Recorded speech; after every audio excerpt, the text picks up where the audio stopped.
पत्नी ने धोखा दे दिया है, गलती भी मान रही है।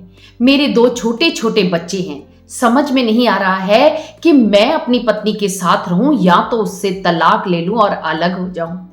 दोस्तों, आजकल 10 में से 4 मैसेजेस ऐसे ही आ रहे हैं जिसमें पत्नी ने पति को धोखा दे दिया है और पति परेशान है। उसे समझ में नहीं आ रहा है कि अब वो अपनी पत्नी के साथ रहे या तो उससे तलाक देकर अलग से अपने बच्चों के साथ रहे।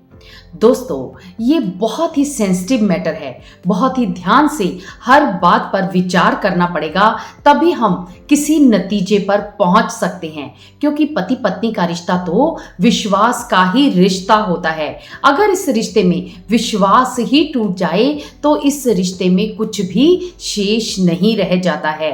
लेकिन अगर पति पत्नी के बीच में उनके बच्चे होते हैं तो बच्चों की खातिर उन्हें कुछ फैसले लेने पड़ते हैं।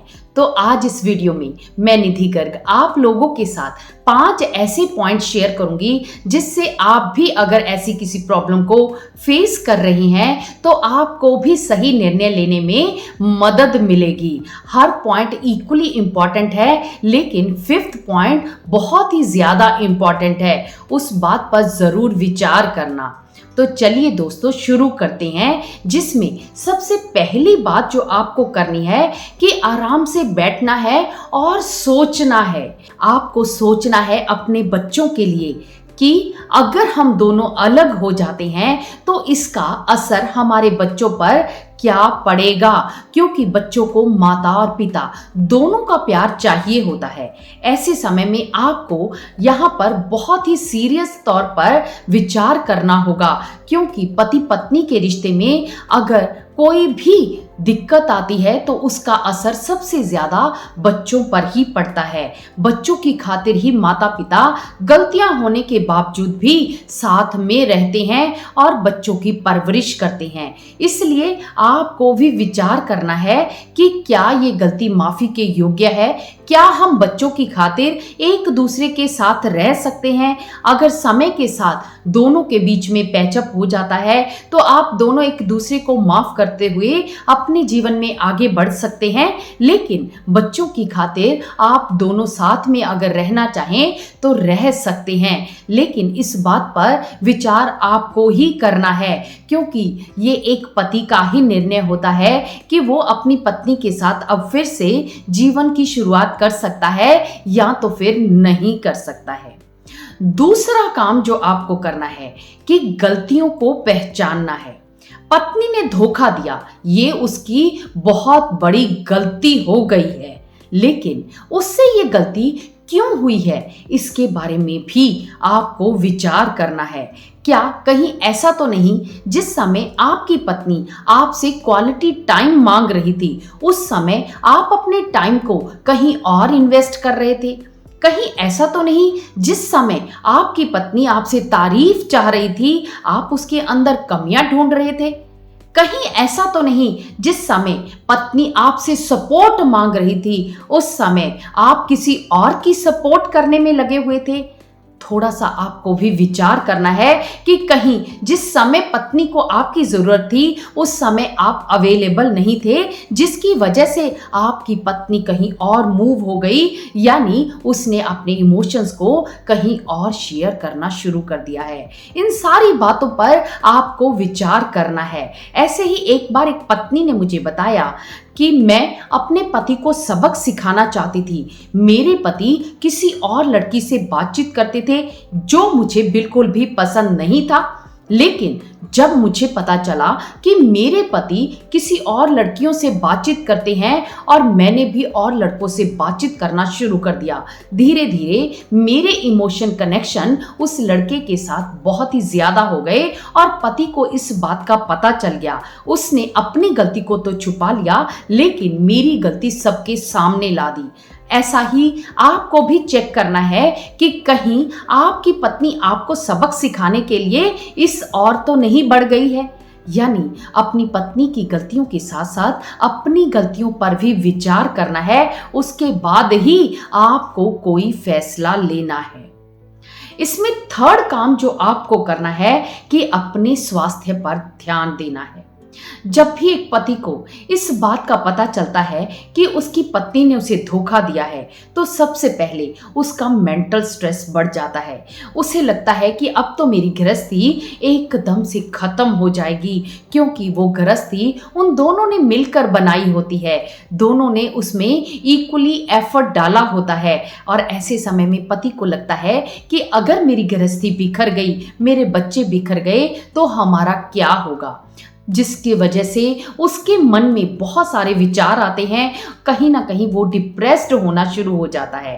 तो आपको अपने स्वास्थ्य पर भी बहुत ध्यान देना है, मेडिटेशन करना है और बहुत ज़्यादा थिंकिंग नहीं करनी है। जो भी होगा अच्छे के लिए होगा, ऐसा सोचते हुए आपको बहुत ही ध्यान से फैसला लेना है और अपनी सेहत का ध्यान रखना है। इसमें फोर्थ काम जो आपको करना है कि पत्नी से भी पूछना है कि वो क्या चाहती है। कई बार ऐसा होता है कि पत्नी से गलती भी हो जाती है, वो मान भी रही होती है और पति सोच रहा होता है कि हमने एक दूसरे के साथ रहना है, लेकिन पत्नी फैसला कर चुकी होती है कि मुझे इस आदमी के साथ रहना ही नहीं है, यानी वो आपसे संतुष्ट ही नहीं होती है। आपको अपनी पत्नी की भी राय जाननी है कि क्या वो इस रिश्ते में आगे बढ़ना चाहती है या तो इस रिश्ते को खत्म करना चाहती है। जब तक आप अपनी पत्नी के बारे में नहीं जानेंगे, उसकी राय नहीं जानेंगे, तब तक आप कोई भी फैसला अकेले नहीं ले सकते, क्योंकि पति पत्नी का रिश्ता एहसास का रिश्ता होता है, एहसान का रिश्ता नहीं होता है, क्योंकि रिश्तों को बहुत ही प्यार से निभाया जाता है। अगर आपकी पत्नी आपसे प्यार करती होगी तो वो आपके साथ रहना चाहेगी, लेकिन अगर वो अपनी गलती को भी नहीं मान रही है और चाह रही है कि आपके साथ वो नहीं रहना चाहती, तो आपको इसके बारे में और भी गहराई से विचार करना होगा, क्योंकि रिश्ता आपका है और फैसला भी आप दोनों ने ही मिलकर लेना है। इसमें नेक्स्ट बात जो आपको ध्यान में रखनी है कि अगर आप इस नतीजे पर पहुंच जाते हैं कि आपको रिश्ता तोड़ना है, तो आप किसी लॉयर के पास चले जाएं।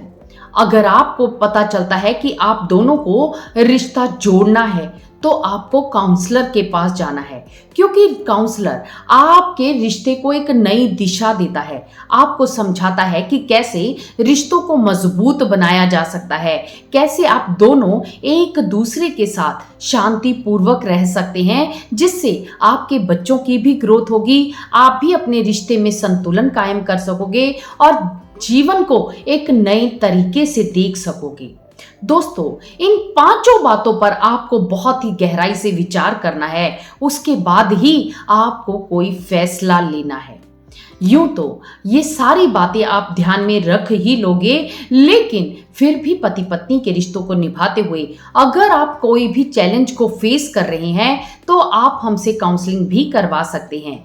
नीचे स्क्रीन पर एक नंबर दिया गया है, वहां पर मैसेज करके आप अपनी बुकिंग करवा सकते हैं। हम माइंड रिफ्रेमिंग टेक्निक्स को यूज करके पति पत्नी के रिश्तों को मजबूत बनाने में उनकी मदद करते हैं, क्योंकि अक्सर लोग गलती करते हैं कि वो अपनी मन की बातें अपने परिवार वालों के साथ या तो फिर अपने दोस्तों के साथ शेयर कर देते हैं और वही दोस्त फिर नमक लगा लगा के आपको वो बातें कहते हैं जो आपको अच्छी नहीं लगती हैं।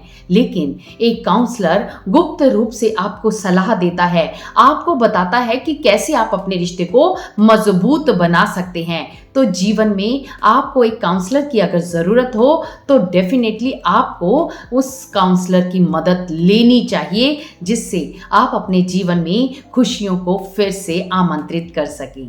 तो दोस्तों, आज की वीडियो में इतना ही, और अगर आपने इस चैनल को सब्सक्राइब नहीं किया है तो चैनल को सब्सक्राइब ज़रूर करना और हम मिलेंगे नेक्स्ट वीडियो में। तब तक आप पति पत्नी का रिश्ता हमेशा मजबूत बना रहे।